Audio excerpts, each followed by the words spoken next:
బట్టలు ఆరేసే దండానికి కరెంట్ ఉందని నీకెలా తెలుసు? అమ్మాజీనే అనసూయ అత్త కోసం కరెంటు పెట్టిందంటే ఈయన నమ్మరు. పైగా నేను అనుమానిస్తున్నానని అమ్మాజీ దగ్గరే పంచాయతీ పెడతారు. అప్పుడు నేను కూడా అమ్మాజీకి శత్రువునైపోతాను. తర్వాత నేను అనుకున్నది ఏది చేయడం జరగదు. కాబట్టి ప్రస్తుతానికి నాకేమీ తెలీదన్నట్టు ఉండడమే చాలా మంచిది. అడుగుతుంది నిన్నే. బట్టల దండానికి కరెంట్ ఉందని నీకెలా తెలుసు? నాకు తెలీదే. నీకు తెలుసు. ఎవరో అమ్మాజీ అమ్మ కోసం దండానికి కరెంటు పెట్టారు. అది తెలిసి కూడా నువ్వు వాళ్ళ పేర్లు చెప్పడానికి ఇష్టపడడం లేదు. ఓహో, మీకలా అర్థమైందా? సరే, నేను ఎవరి పేరు చెప్పడానికి ఇష్టపడడం లేదని మీరు అనుకుంటున్నారో చెప్పండి. అనసూయ అత్తయ్య పేరు మాత్రం చెప్పకండి. ఈరోజు మీ అమ్మాజీ అమ్మ ప్రాణాలతో ఉందంటే ఆవిడే కారణం. అయినా నాకు తెలీదని చెప్తున్నాను కదా, నమ్మరేంటి? నీకు తెలుసు.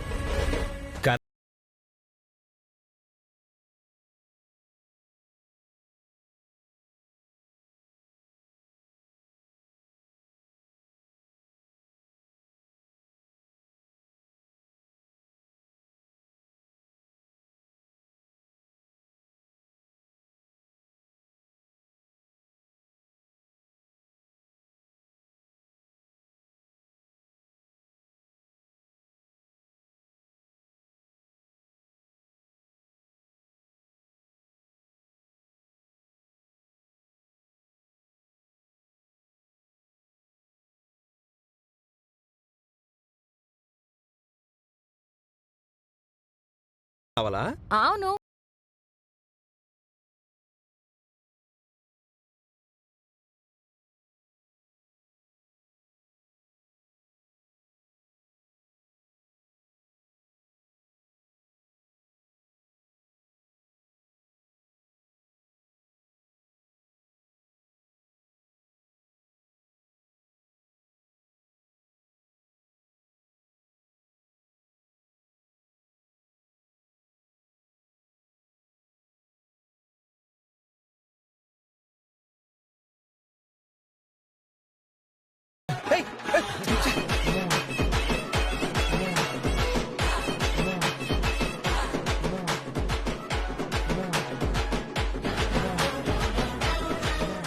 నా షర్ట్ మీదే నీళ్లు పోస్తావా? అయిపోయావా నువ్వు? ఆగు, ఆగు.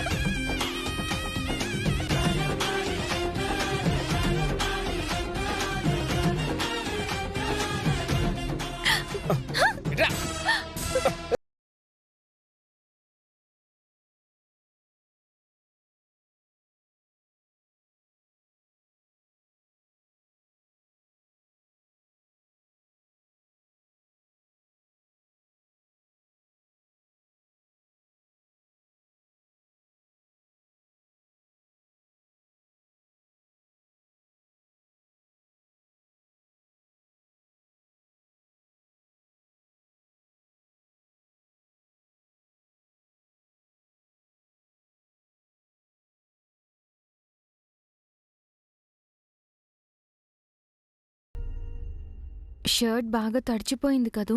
నీళ్లు పోస్తే తడవకుండా ఎలా ఉంటుంది? చూడు ఎంత చిరాగ్గా ఉందో కదా. పొద్దున కూడా తడి చొక్కా వేసుకుంటే ఇలా చిరాకు పడతారని వద్దని చెప్పాను. మీరేమో ఏదేదో అనుకున్నారు. ఇప్పటికైనా అర్థమైందా కరెంటు గురించి నాకేం తెలీదని? అంటే అనసూయ అమ్మకి నాకు కూడా దిష్టి తీసావు కదా, అందుకే అనుమానం వచ్చింది. దానికి కారణమేంటో అప్పుడే చెప్పాను. అయినా ఇక మీకు దిష్టి తీయాల్సిన పని లేదు. బుగ్గన దిష్టి చుక్కు పడింది.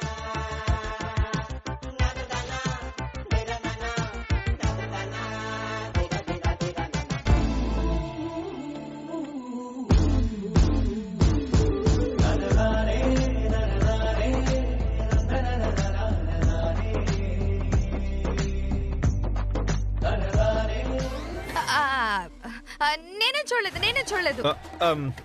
ఆగు పిన్ని, నువ్వు అనుకుంటున్నట్టు అక్కడేం జరగలేదు. నా లాకెట్ తన చైన్లో ఇరికిపోతే అది తీస్తున్నావు. అవునత్తయ్య, అలాగా ఇద్దరూ కలిసి తాతకు దగ్గు నేర్పిస్తున్నారా? అయ్యో అదేం లేదత్తయ్య. అసలేం జరిగిందంటే ఇంకేం చెప్పొద్దమ్మా, మొగుడు పెళ్ళాలు ఎంత కింద మీద పడ్డా తప్పులేదు.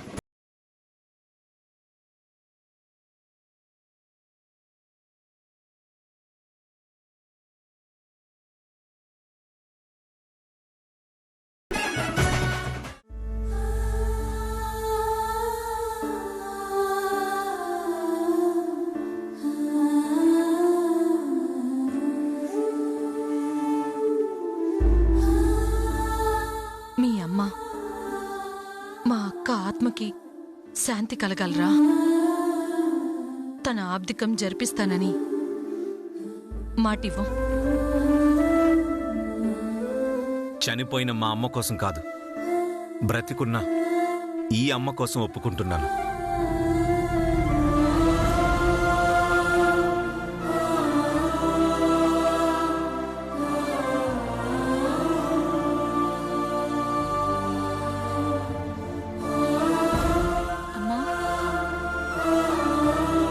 అనసూయ, ఏం ఆలోచిస్తున్నావు? ఏం లేదండి. ఎలా ఉంది ఇప్పుడు? పర్వాలేదండి. అమ్మాజీ చేసిన అన్యాయానికి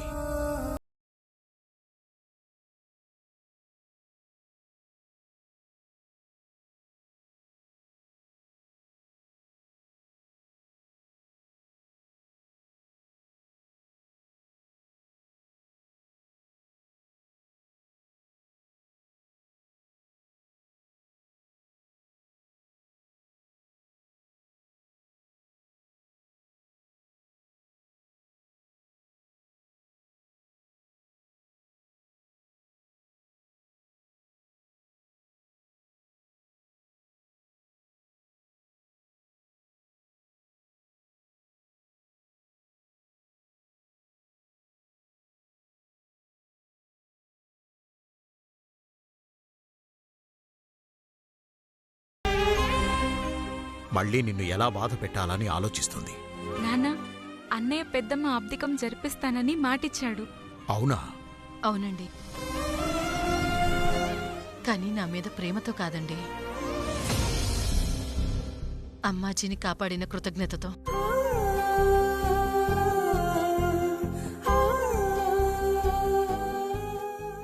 పోనీలేండి, కారణం ఏదైతేనే అక్క ఆబ్దికం జరిపించటానికి వాడు ఒప్పుకున్నాడండి.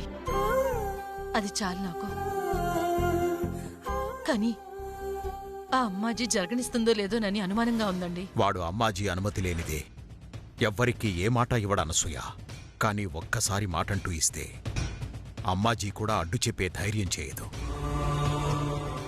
ఈ ఆబ్దికం జరుగుతుంది, నువ్వు ధైర్యంగా ఉండు.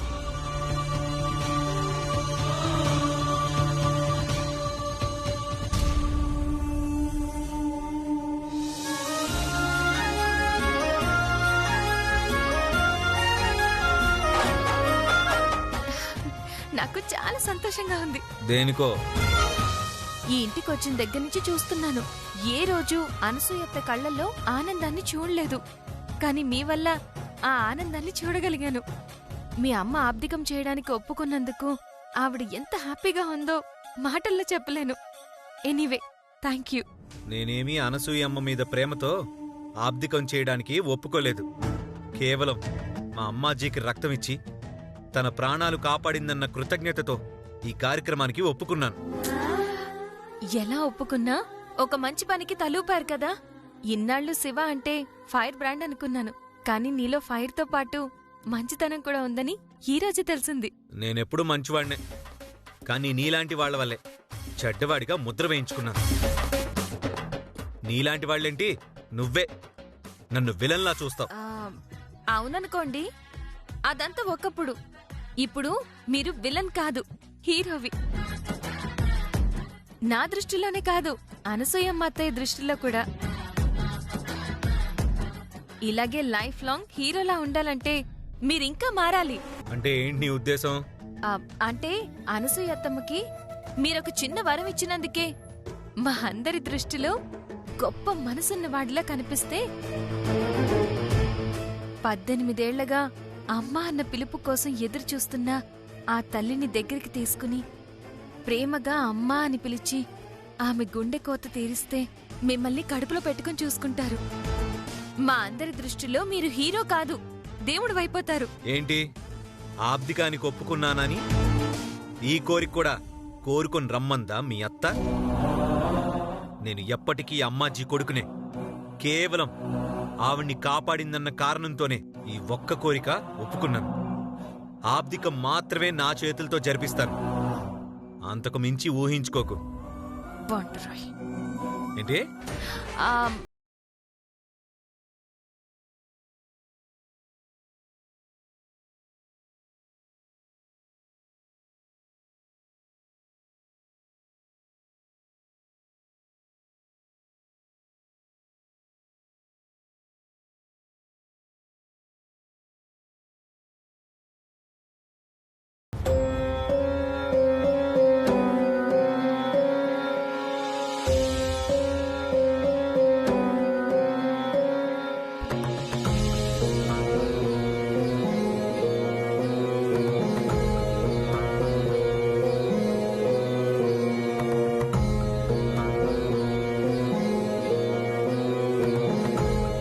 మీరు చెప్పిందంతా నాకు అర్థమైందమ్మా.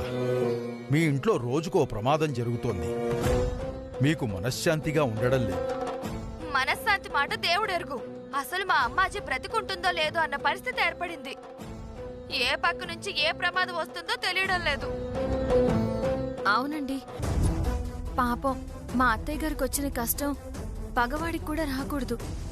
లేకపోతే బట్టల దండం పట్టుకుంటే షాక్ కొట్టడం ఏంటి చెప్పండి? అనుకోకుండా జరిగిందా? ఎవరైనా కావాలని చేశారా? దాని గురించి కూడా ఏమైనా తెలిస్తే చెప్పండి.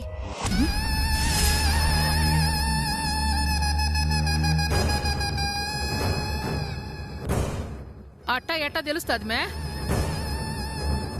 అసలు అట్టా ఎందుకు జరుగుతాండాదో, అరిష్టమేమన్నా ఉండాదో చూసి పరిహారం ఏమన్నా ఉంటే చెప్పయ్యూరు.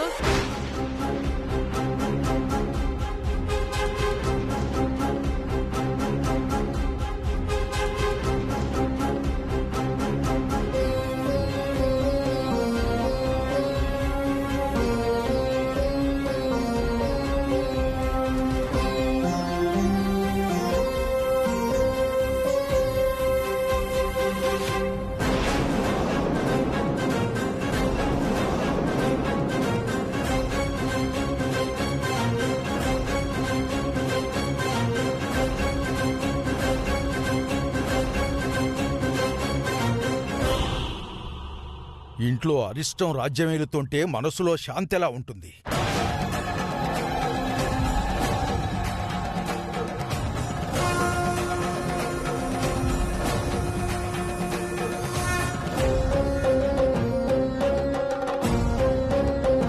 ఇప్పటి వరకు జరిగింది చాలా తక్కువ.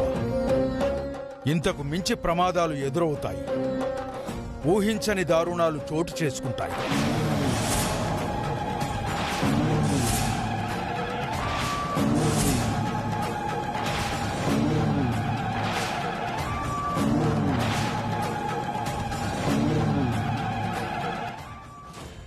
మీరట్టా చెప్తా ఉంటే గుండెల్లో వణుకు పడతా ఉంది అయ్యోరు. ఏం జరగబోతా ఉంది? జరగబోయేది తెలుసుకుని తట్టుకోలేవు.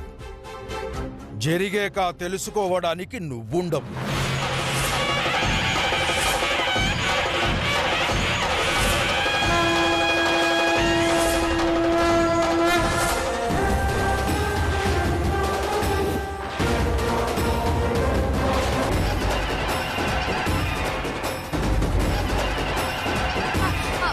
వద్దు స్వామి, ఒక్కరోజు మా అమ్మాజీ హాస్పిటల్లో ఉంటేనే చూసి తట్టుకోలేకపోయాం. ఇంకా ఎలాంటి ఘోరాలు జరగడానికి వీల్లేదు. పోనీ పరిష్కారం ఏమైనా ఉంటే చెప్పయ్యూరు. ఉందమ్మా. హోమంతో పాటు అభిషేకం కూడా జరిపించి దోష నివారణ చేసుకోవాలి. ఇంట్లోనూ గుడిలోనూ ఎప్పుడూ ఈ పూజలు హోమాలు జరిపిస్తూనే ఉంటాం సిద్ధాంత్ గారు. మీరు హోమాలు చెయ్యవలసింది, పూజలు చెయ్యవలసింది ఇంట్లోనో ఏదో గుళ్ళోనో కాదు. ఊరు చివరనున్న రామ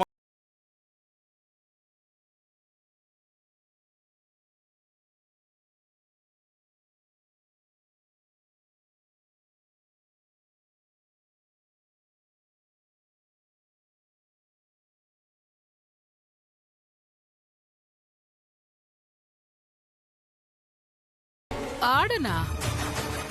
ఆడనే ఎందుకు అయ్యోరు? పక్కన శివాలయం ఉండదు కదా, అక్కడ చేస్తే పోలా? ఒక్కో గుడికి ఒక్కొక్క పవిత్రత ఉంటుందమ్మా.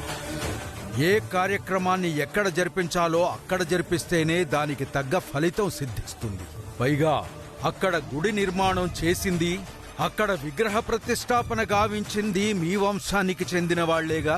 అవును సిద్ధాంతి గారు, ఎప్పుడూ మా పూర్వీకులు కట్టించిన పురాతనమైన ఆలయం. నిత్యం పూజలతో ఉత్సవాలతో ఎంతో శోభాయమానంగా ఉండేది.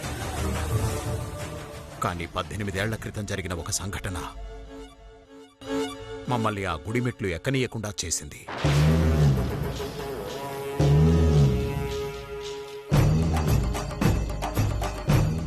ఎప్పుడో ఏదో అరిష్టం జరిగిందని దైవ దర్శనం మానేస్తారా? భగవంతుని సేవలు విస్మరిస్తారా? అదే మిమ్మల్ని శాపమై వెంటాడుతోందేమో.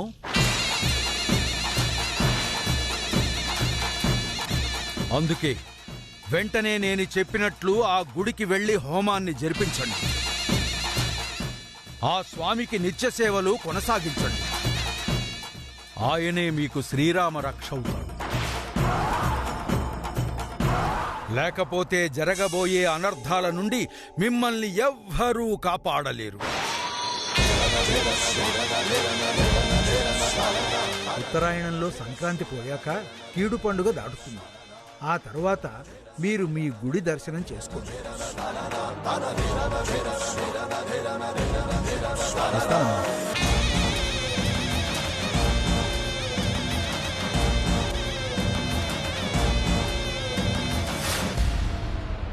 అమ్మా, సిద్ధాంతి గారు చెప్పారు కదా, ఆ గుడికి వెళ్దాం, ఆ హోమం ఏదో జరిపిద్దాం.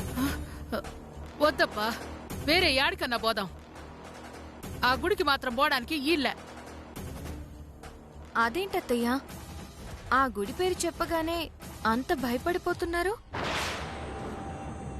అదేమన్నా పాడుపడ్డ బంగ్లానా? అక్కడేమన్నా దెయ్యాలు భూతాలు ఉంటాయా? అది గుడి, అక్కడుండేది దేవుడు.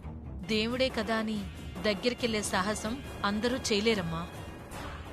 మనం చేసే పనులు బట్టి ఒక్కొక్కసారి దేవుడే దెయ్యంలా కనిపించి దగ్గర కూడా చేరనివ్వడం.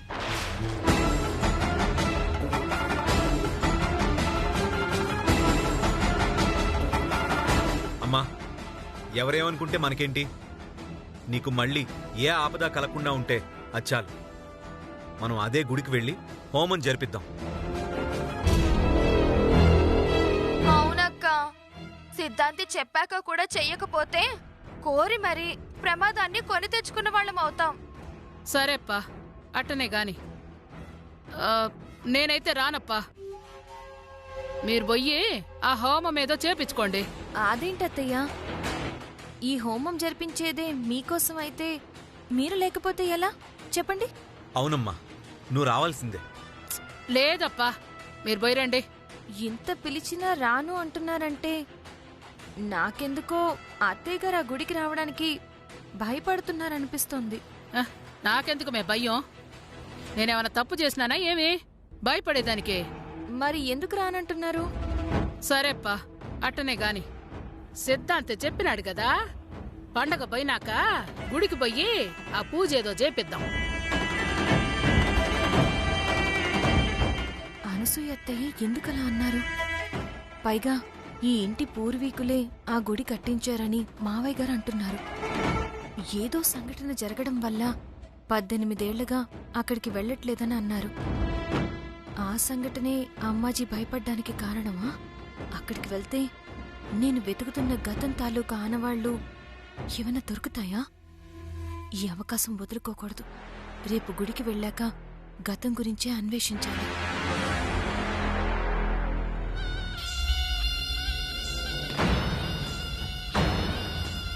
ఇప్పటి వరకు జరిగింది చాలా తక్కువ.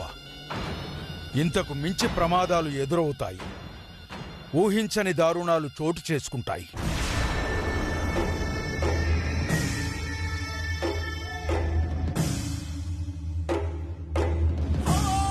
మీరు హోమాలు చెయ్యవలసింది, పూజలు చెయ్యవలసింది ఇంట్లోనో ఏదో గుళ్ళోనో కాదు, ఊరు చివరనున్న రామాలయంలో. 18 క్రితం ఏడనైతే నిజాన్ని సమాధి చేసుండానో మళ్ళా ఆడికే పొమ్మలు చెప్తాండా దేవి.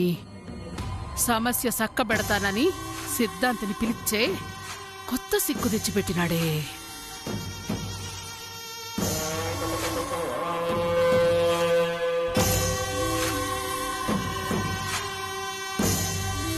ఏం ఆలోచిస్తున్నావమ్మా?